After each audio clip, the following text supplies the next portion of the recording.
What's up, y'all, and welcome back to Dad Needs to Talk.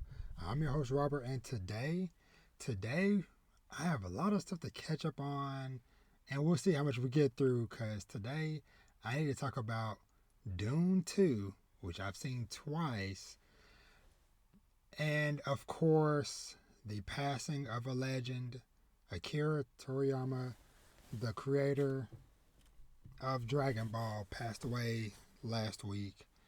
Um, and there's several other things I want to touch on as well. But before I get into all that, as always, Daddy's Talk is a place full of conversations, discussions, interviews, and reviews surrounding fatherhood and family, manga, anime, TV, movies, and video games.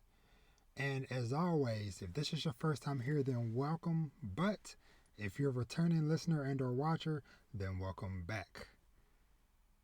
Man, I did that backwards, but we're gonna roll with it. um, oh man, it has been busy times, y'all. I hope everybody out there that is listening and or watching is doing well or at least doing the best that you can do. Just because I know we all probably going through a lot of stuff. Life is crazy right now, all across the board. But yeah, like it. This week, my kids are on spring break, but it doesn't fully feel like that to me anymore. Just because, for one, obviously I still have work, but it's like we still have activities and stuff, a little bit to do here and there, and I feel like that has been like a big stressor for me lately. Um, because it's kind of how did I phrase it? Because I texted my wife this earlier. What did I say? The stress of opportunity. Um, because obviously I can't go into too much detail and stuff, whatever. But lots of, and I mentioned this before, whatever. How there's always people reaching out, but it's like lately there's been some strong reach out of people um, wanting my oldest son to come and play for their respective team or whatever, or organization, whatever the case may be, or whatever. And it's on one hand, it's good and cool and flattering, but it's also a lot of pressure, a lot of stress, just because, especially because like a lot of stuff has happened in like the last week or whatever. That's kind of like, you know, um, doors opening up in certain ways, but like I said, just trying to focus and not get overwhelmed by everything. Because my son, he went and played with a old former coach over the weekend. This coach, shout out to Coach Malcolm, reached out to him last week and was like, "Hey, is he free? I'm putting together a little team or whatever." Da da da da. So they they went and did their thing. They conquered and they dominated. And my son brought home another big, beautiful trophy. Told my wife we gotta get a freaking proper trophy case or trophy shelf or something because we getting overwhelmed with all this stuff. But yeah, so like I said, that went good, and then another potential opportunity popped up earlier today where somebody was like, "Hey, I'm putting together something or whatever, and we're gonna be going to Oklahoma," and it's like great.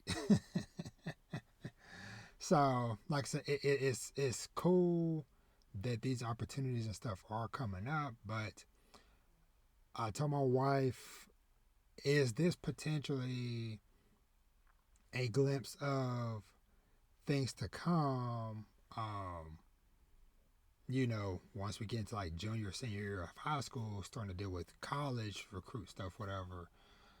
Just because I know somebody at work who has a kid who is a top ranked football player in Texas. who is currently dealing with this, with having to travel across the country to go visit different schools and dealing with scholarships and all this stuff, whatever. And it's just like, I know this, like, what we're dealing with is like a small fraction of that, but it's still just like, man, like this little bit is like a little bit stressful as is, and it's like, I can't even imagine, when we get a handful of years from now and stuff. So, but aside from that, we're trying to chill and enjoy the spring break time or whatever. Though I might take some time for myself next week once they're back in school. Take a day or two for myself. I don't know yet, but that's kind of what I'm leaning towards.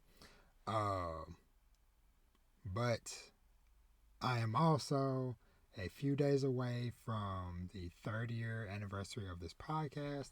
Still don't know if I'm going to try to record something on that day later this week, or if I might just save it for next week. I don't know.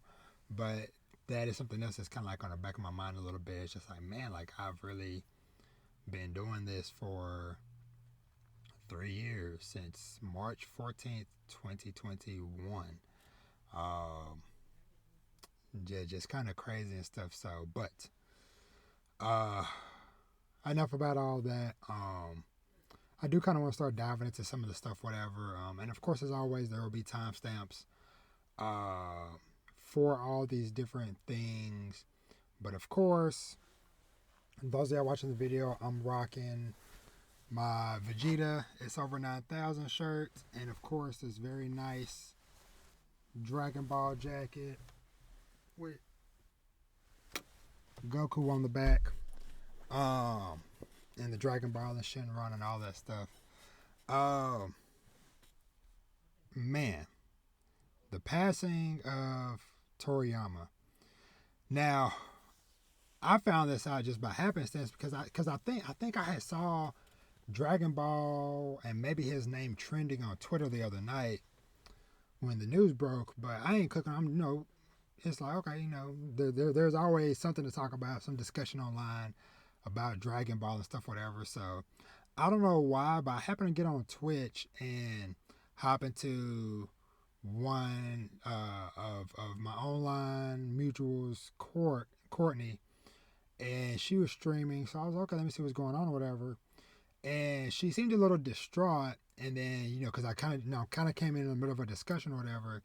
And then she was kind of like, okay, all right, well, let me try to get myself together. That news. I think she said that news that was dropped in the chat caught me off guard.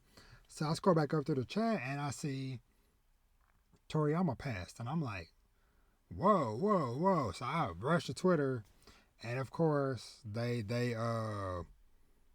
officially announced his passing. So he actually passed on March 1st, but of course the family, to honor the family's wishes and stuff, they didn't officially announce the news until, some days later. And I'm going to see if I can find the official statement real quick. And man, it is just, I've loved the outpouring of the community worldwide, all the amazing fan art, all of the letters and messages from other mangaka and artists and just different people across the world who were touched by this series. So the official statement was, "Dear friends and partners, we're deeply saddened to inform you that manga creator Akira Toriyama passed away on March 1st due to acute subdural hematoma. He was 68 years old. It's our deep regret that he still has several works in the middle of creation with great enthusiasm. Also, he would have many more things to achieve. However, he has left many manga titles and works of art to this world. Thanks to the support of so many people around the world, he has been able to continue his creative activities for over 45 years. We hope that Akira Toriyama's unique world of creation continues to be loved by everyone for a long time to come." And I'll just stop it there, whatever.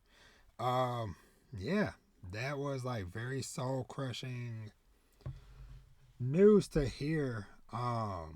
Just because I know like this series means so much to myself and to a lot of people. Hmm. Well, I had went to go look because I thought I could have sworn I thought I had like some piece of like some art and stuff I had from back from my childhood, but who knows where that's at. But yeah, but this series, man, it means a lot to me, means a lot to a lot of us. And as for myself and my history with Dragon Ball, like a lot of people, grew up watching it on Toonami, coming home from school every day. So I was a kid who stayed on top of my schoolwork because staying on top of my schoolwork gave me unlimited freedom. Because, you know, like I mentioned before, I have older siblings, but it's a big gap. So I essentially grew up by myself, more or less. And so, as long as I kept my grades and stuff up, I had A's and B's from pre-K all the way through high school for the most part. As long as I kept my grades and stuff up or whatever, hey, my mama and grandma, they didn't care if I was watching TV, playing video games, go to friends' houses, whatever, because it's like, okay, hey, every 6 weeks, the report cards come. All right, cool, look good. No phone calls, nothing from the school. I was a clean nosed kid, stay out of trouble. And so, because most of my childhood, I I mainly would go out to the country, to my grandma's house, whatever, after school most days, especially in my younger years before I became a teenager. And so it was a long bus ride, like well over an hour plus, maybe a couple hours. Um, and so I would do my schoolwork. If I didn't already do it before I left school, I would get it done on the bus. So that, hey, when I got home, I ain't got to worry about no schoolwork. I can just play my video games, play my Game Boy, and watch Toonami. And so, of course, coming home, watching freaking Dragon Ball Z, that was a highlight of my youth. It was a highlight of my day. It was like, man, I just make it through this day of school and I can see what adventures and stuff Goku and the crew are going on. And then, of course, you know, I didn't get introduced to Dragon Ball until later, because, you know, at least in my memory, for me, it didn't air until sometime later on or whatever. And so that was just very interesting to kind of get to see this series from a different perspective of, okay, these characters that I've come to know and love is, oh, okay, now this is them as kids growing up, how they kind of first got everything started. And so to this day, it is just like so many memorable moments because I'm looking at my screen right now. There's a moment I watch a few times a year on YouTube, and that is Vegeta's final atonement scene. And it hits me every freaking time. That scene, uh, when Gohan loses it versus Cell, so many moments, man, so many moments. And not even just Dragon Ball, but just like some of his other works and stuff. Like I never got too much into Doctor Slump and some of his other series like that. But his influence of like being a character designer for the Dragon Quest series and for Chrono Trigger. And Chrono Trigger is a series that I love so much. And honestly, I wouldn't have found if it wasn't for me starting my job at GameStop back in the day. Because back when I started at GameStop in 2008, originally, when I was fresh out of high school, uh, they had just recently ported Chrono Trigger to the DS. And so I never had heard of Chrono Trigger before then. Had no clue what it was. Never really played any RPGs. And so we had the privilege to rent games and stuff, whatever. So I was like, okay, I'm gonna take this game home from work, try it out. And I borrowed it like a couple of times back to back to back. And then eventually it kind of came down to it of like, okay, I'm reaching the end of my rental period from work. Obviously, when I take it back, it's got to get wiped so we can sell it as new. But I was like, no, I'm enjoying these characters so much. I gotta continue going, so I bought the game, or whatever. But that's like another important part of my connection to his art, his work. And then, of course, we have the upcoming Sandland adaptation where we're getting an anime series and we're also getting a video game, I believe later this month, if not in April. And so I'm definitely interested in checking those out. I know that the manga is already out. It's an older series, but it's going to be kind of cool to see, you know, this series that is going to be new to me, as well as the Dragon Ball, I think it's Daima series is coming out later this year as well. But there are just like so many touchstones with me and Dragon Ball as a whole. Like I mentioned, I'm wearing a freaking Dragon Ball Z shirt, a jacket. I got plenty of other T-shirts and stuff. My middle son, he started watching it a while back. He enjoys it. Um, that was like a topic of conversation and how a lot of friendships started back in the day growing up, because it was like, okay, you know, I'm from a very small country town.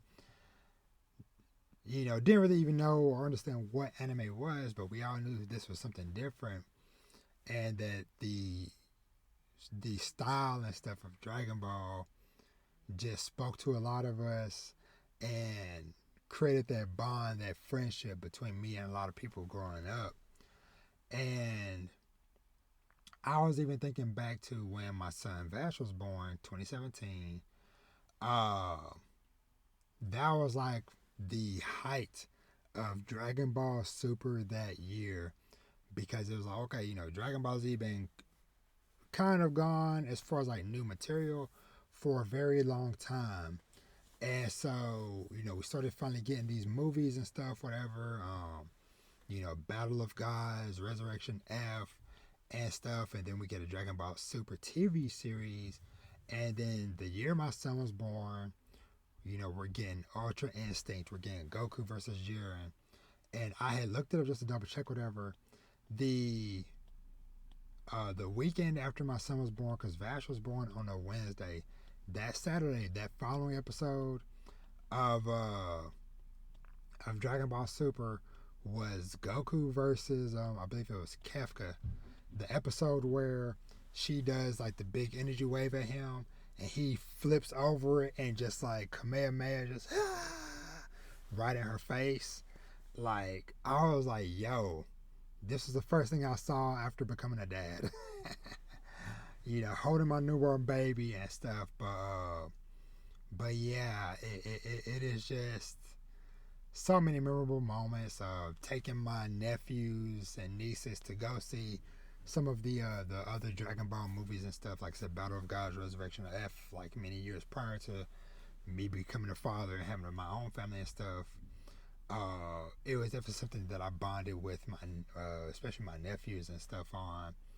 Um, but yeah, man, Toriyama, definitely going to miss him and his uh, seeing his new creations, but we know that his work will live forever. Uh, you know, throughout all these great series and stuff that he has given us. So yeah, man, I just can't really say enough things about it. Like I said, it's rough, shocking, unexpected. But rest in peace, Toriyama. Your series was so magical, so memorable, and yeah, I can't really say too much more beyond that. So, but like I said, I definitely think I'm be checking out the Sandland anime, and like I said, maybe even the game potentially down the line. Don't know. But yeah, man, y'all let me know what are y'all thoughts, what are y'all memories and stuff of Dragon Ball and just everything Akira Toriyama has done. Like, how did his works and stuff, did they touch you, or you know, did they have an impact on your life? And you become an anime fan or manga fan or gamer, whatever the case may be, or whatever. Um, but yeah, just very very sad, very tragic. So yeah, don't know how to really pivot from that too much. But I guess just kind of going from there a little bit. Just kind of touching on a little bit because I'm a save Dune too for a little bit, and I want to just touch on a little bit of like some stuff I've been watching, reading, playing, just some quick thoughts on stuff. And I'm trying to think where to even start. So I guess I'll just shout out real quick. I've been playing the game Pentiment. Now this is a game from one of the directors of the Outer Worlds and stuff like that, Josh Sawyer, and it is definitely a very different, very unique type of game. So Pentiment is basically it's kind of described as a step into a living, illustrated world in a time when Europe is at a crossroads of great religious and political change. Walk in the footsteps of Andres Mahler, a master artist who finds himself in the middle of murders, scandals, and intrigue in the Bavarian Alps. So, like I said, the game definitely has like very unique art style, but like I said, it is super story and character driven. And so it has been a game that I've kind of like slowly been chipping away at playing. For the most part, like before bed, because I'm playing it on my PlayStation Portal, which once again that device is just truly what I need, so I can just like right before bed, just chill in bed, play it on the freaking beautiful screen, especially with the way the art style and stuff is for that game. But yeah, it has been very intriguing. And I just got to the part where the murder happened, and so now I'm kind of starting the path of trying to put clues together to solve it and things like that. So, but yeah, Pentiment it's been like very interesting. It's on everything. So it was originally Xbox exclusive, but it was one of the games that they recently brought to everything. So it was on PS4, PS5, Nintendo Switch. It was already on PC, but yeah, so I got it on PS5, and like I said, just been mainly playing it on my PlayStation Portal handheld and stuff. So, but yeah, so that's kind of like what I've mainly been playing game wise. TV wise, ooh, where do I start? I finally checked out that show Shogun. I can't remember if I talked about that or not. And I know there's a new episode I think coming out tonight or whatever, but I'll watch it whenever I get to it later in the week.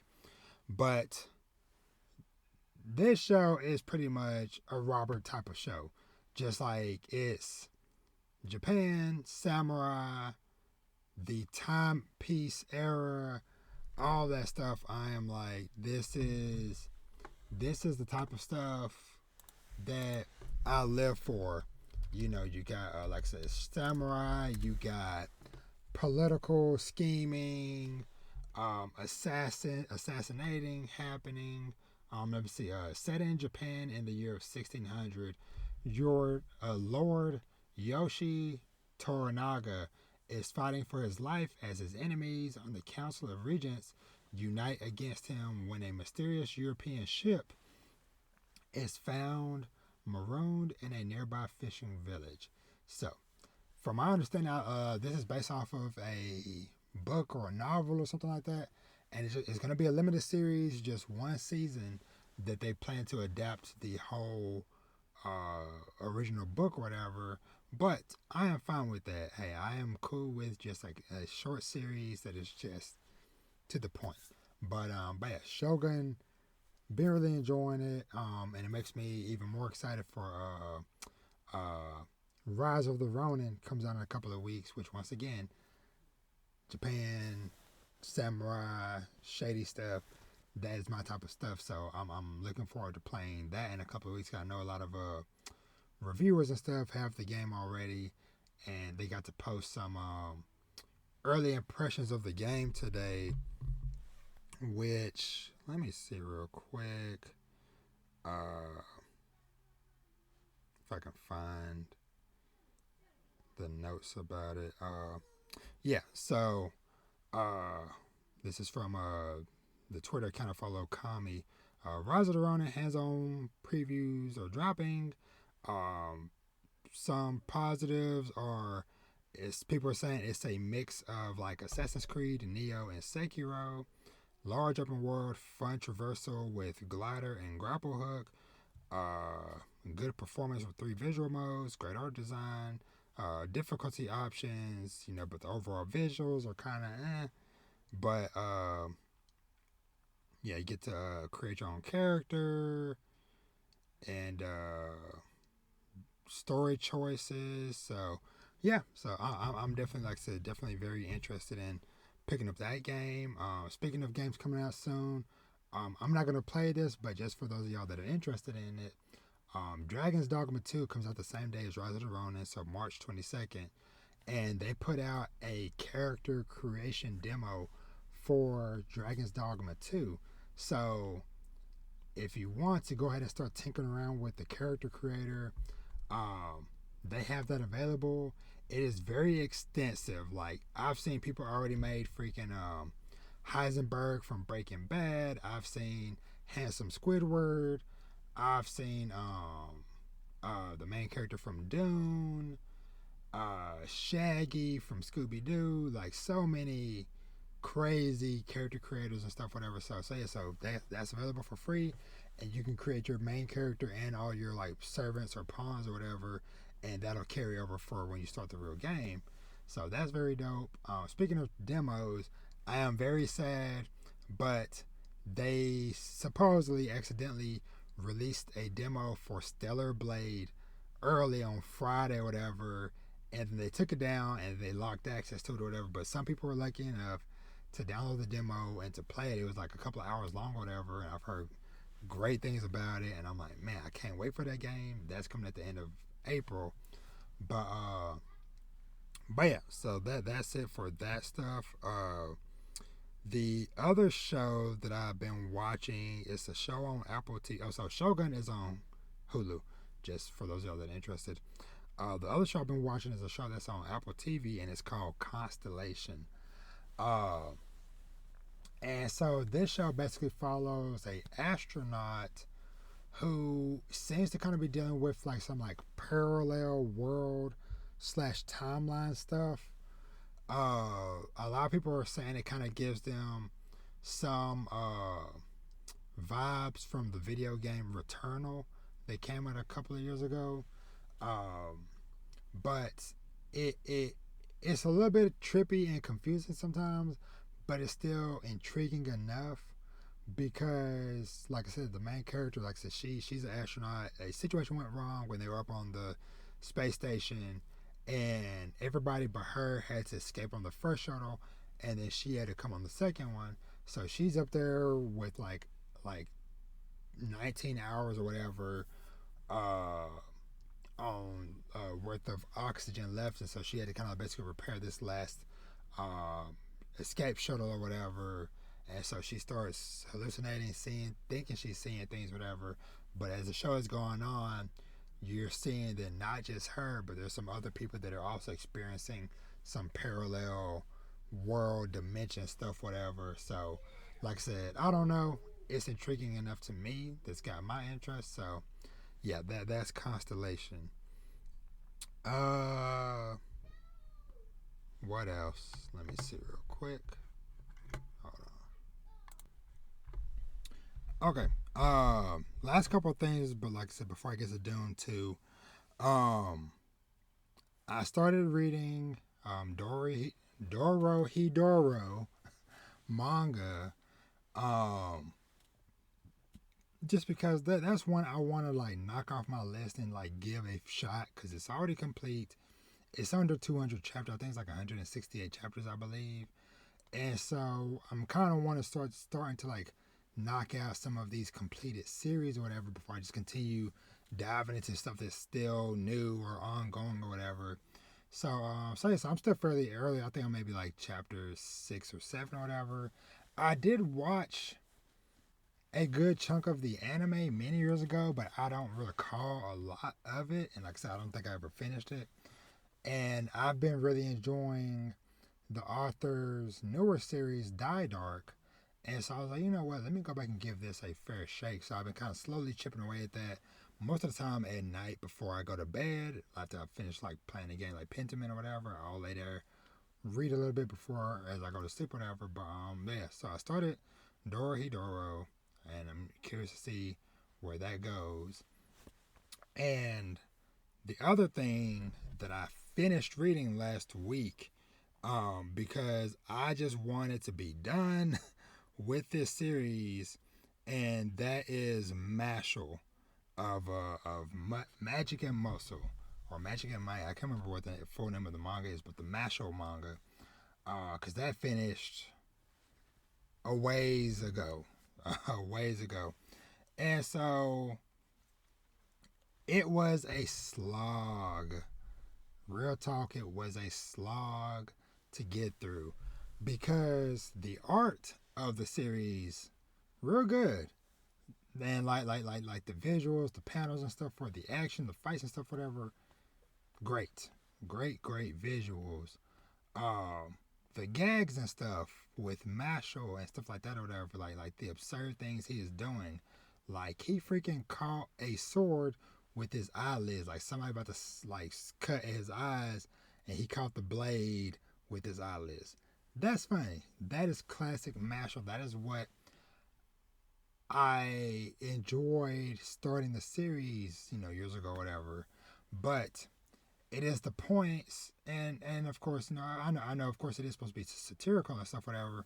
But it felt like there were certain points, especially in this final arc, which is pretty long, where it felt like they were trying to have like serious moments, character backstories, or whatever, not from Masher, but like some of these other side characters or whatever. And it's like, I do not care about you. I barely even know who you are. Don't try to throw in this backstory or whatever. It just didn't matter. And then there was a couple of times where Mashal got taken out of the story for stupid reasons for way too long. And it was like, okay, because that was happening at the time when I had stopped reading a long time ago. And so we kind of got to the moment where Mashal comes back. I'm like, okay, cool. We back in it. We got the jokes. It's funny. And then not long after, within like 10 chapters or so, whatever, he's out again. And I'm like, really? Really? Another dumb reason to take him out of commission or whatever. So yeah, so I don't know. Like, so overall, it was okay. Definitely not something I'm probably going to ever have much fond memory of. Like I said, aside from the art was really good. And I would be down to see the mangaka come back with a new series and maybe try to put this art with a with just something else or whatever. Like if it's gonna try to do another funny series or whatever, hey, stick to it or whatever. But if you're gonna try to do a serious story or whatever, hey, stick to it and go for it or whatever. So, but I don't know. That's just my general thoughts on Mashal. So it is what it is. So, lastly, I want to talk about Dune 2. Man. Dune Part 2. It has been a while since a movie has stuck with me the way that this movie did. And I feel like this one even more so than the last one that came out in October 2021. Like I mentioned at the top of the show, I've already seen this movie twice. Part of me wanted to go see it a third time today, but I was like, no, I'm gonna try to show some restraint. But I won't be surprised if at some point I go and see this movie again. Because I saw it at first in IMAX, and then I saw it again in like the Dolby uh, theater thing or whatever. And so, yeah, this movie just continues to stick out in my mind. Now, I've mentioned before years ago when I did my episode talking about the last movie. It was entitled, I think it was a Peace in Dune, and something about this movie, once again, like the sights, the sounds, all of it, the characters, just really, really sit with me. So much so, there's a particular scene, like later in the movie, that I recorded on my phone for myself, and I've been watching it on replay over and over and over and over and over and over and over and over and over again, uh, just several times throughout the day, every day since I went the other day. And I might get into like some mild spoilers, but nothing too much because so I haven't read any of the books for Dune. I never watched any of the like the older movies or whatever. My only experience with the Dune is this current adaptation of it, and so I know that there will be at least one more movie. I guess it's based off of like the Dune Messiah books or something or whatever. But this movie truly, truly stuck with me in a way. Kind of like how, honestly, last year, Oppenheimer stuck with me in a certain way. Dune Part 2 has done the same. And to see the rise of Paul in this movie from where he was in the last movie to basically embracing his role, embracing his destiny, starting his own legacy, which I thought was kind of fitting. A new legend begins in this for me when another legend, Akira Toriyama, passes in a way, but it's just like the rise of legends. And the part that stuck with me the most, like I said, that I captured for myself, was the scene when when Paul is talking to, I guess the council, I think is what it's called, and it's basically after he drank the poison and he basically fully awakened, and he can see the past, he can see the future, he can see all these timelines and stuff, whatever. And I love like even before this, whatever, like that one moment where he's like looking at his hand, and he's like, I see all these futures where our enemies prevail, but I do see a way, a narrow pathway, a narrow way forward. And that leading into, like I said, the speech in front of the gathering, the council, of where they're telling him to kill his mentor, and he's like, no, like why would I kill somebody that is good, somebody that we can use, that is needed or whatever. And then when he starts with the I am pointing the way, and his mother's like, his whispering like, slow down. And then basically he is like, there's nobody in here that can stand up to me. And everybody's standing up, pulling out the blades and stuff, ready to go at him.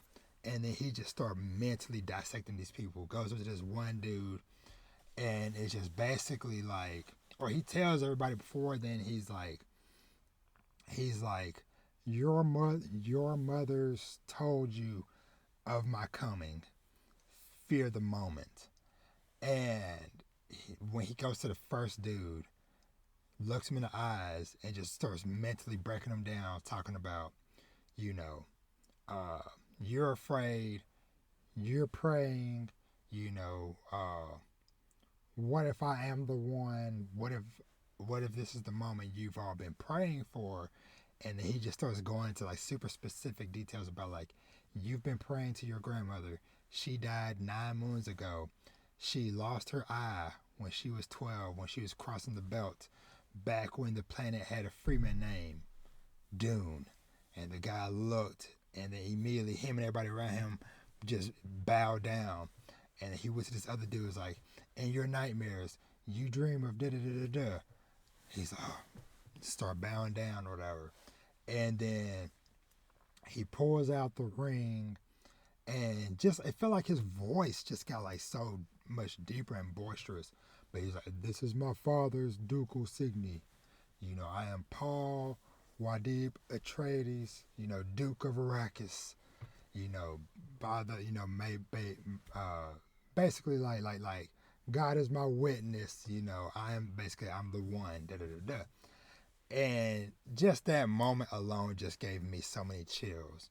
But just all throughout this movie, there were just so many amazing moments. Of course, when they were on, I think it's called the Hurricane Planet or whatever, the one that was kind of like negative, like under like the black sun, where everything was just like all black and white. The way that looked was stunning, and it was just like, yo, this is a incredible scene.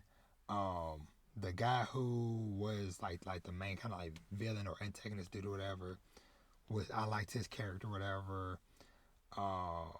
Yeah, man, it was just so many amazing moments. The first time Paul rides the sandworm and stuff, whatever, and it's just like, he calls it, and then everybody's freaking out because like, oh my God, it's too big. We called in one that is too big, but he tames that mud effort and rides it, and just like being in that theater and just like the trembling of the moment, man, it just, man, was just so good. And then of course the final fight and showdown,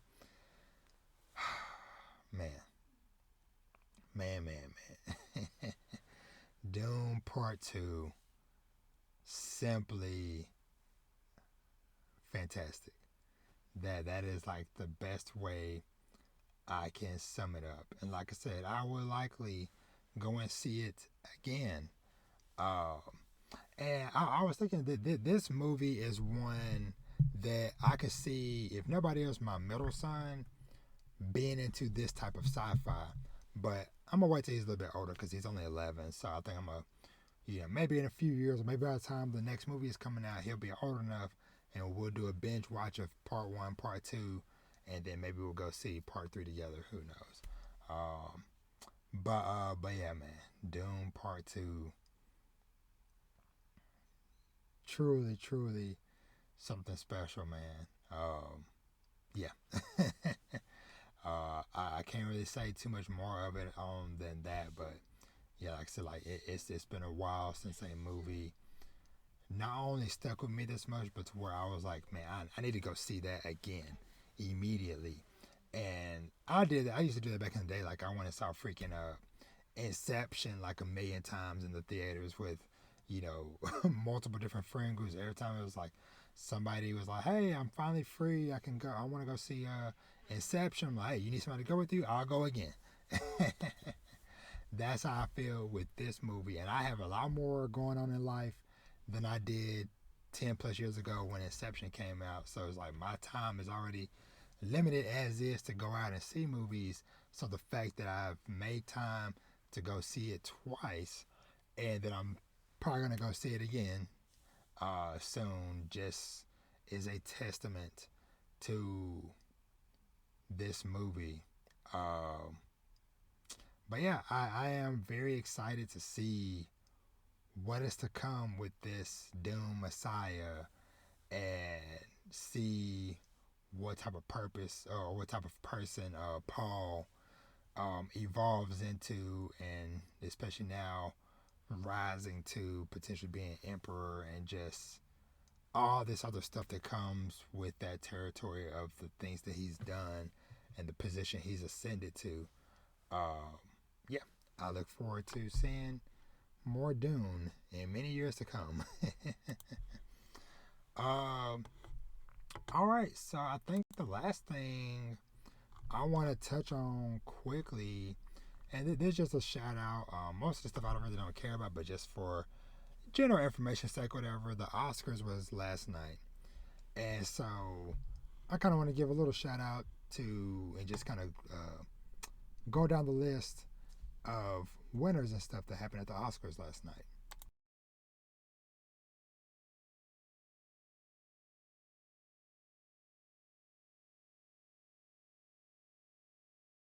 Oops, sorry, I had my mic muted.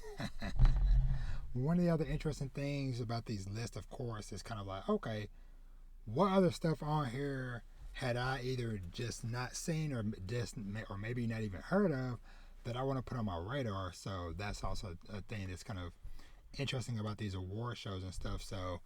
But so just run down the list from the top to bottom, how they have it on discussing film. Best Picture went to Oppenheimer. Best Actor, Cillian Murphy, Oppenheimer. Best Actress, Emma Stone, Poor Things. That was a good and interesting movie. I talked about it a while back. Best Supporting Actress, Divine Joy Randolph, The Holdovers. That's one I want to check out at some point.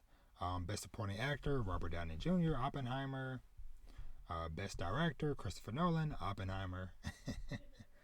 Original screenplay, Arthur Terrari and Justine Triet, Anatomy of a Fall. Never heard of that. Adapted screenplay by Corey Jefferson, American Fiction. That was a good one that I enjoyed. Animated feature. This got a lot of people hot, but The Boy and the Heron won. Documentary, 20 Days in Mariupol. International feature, The Zone of Interest, United Kingdom. For editing, Jennifer Lame, Oppenheimer. Cinematography, Lord. Hoyt van Joitem, Oppenheimer. Original score, Ludwig for Oppenheimer. Production design, Poor Things. Costume design, Poor Things. Visual effects, Godzilla -1. Yes, I was so happy to see Godzilla -1 get some type of recognition here. Super dope. Sound, The Zone of Interest, which I need to look into what that is. Makeup and hairstyling, Poor Things. Original songs from Barbie.